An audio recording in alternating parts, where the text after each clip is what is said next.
labi ng 3 lalaki na nahukay sa bayan po ng Sharif, Mustafa, Maguindanao del Sur, iuuwi na sa Batangas.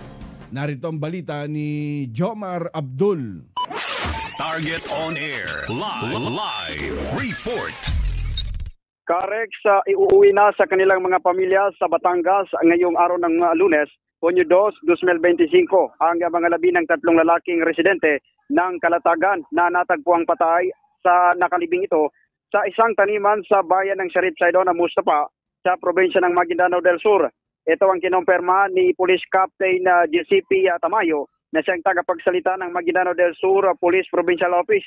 Ang mga labi ni John Luis Olarte, Jerry Olarte at Ronald Alumno ay luluwasin ang Awang Airport sakay ng isang C-130 aircraft at sasalubungin naman ang kanilang mga kaanak sa Villamor Airbase sa Pasay City bago ihatid sa Batangas. Inihayag noong araw ng Biyernes, Mayo 30 ng Police Regional Office Bangsamoro Autonomous Region o PROBAR, spokesperson Police Lieutenant Colonel Jopi Bintura, ang pagkumpirma sa pagkakakilanlan ng mga biktima. Matatanda ang nahukay na mga otoridad ang mga labi ng 3 sa Sitio Guma, Barangay Nabundas sa bayan ng Sharif Saidona Mustafa sa Maguindanao del Sur noong Mayo 30 na nakatali ang mga kamay at nakasuot lamang ng damit at short.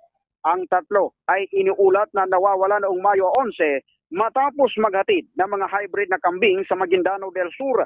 Sa ngayon ay nagpapatuloy ang ginagawang investigasyon upang matukoy ang motibo sa likod ng pagpatay sa 3 at mahuli ang mga responsable. Nananawagan din ng hustisya ang pamilya ng mga biktima.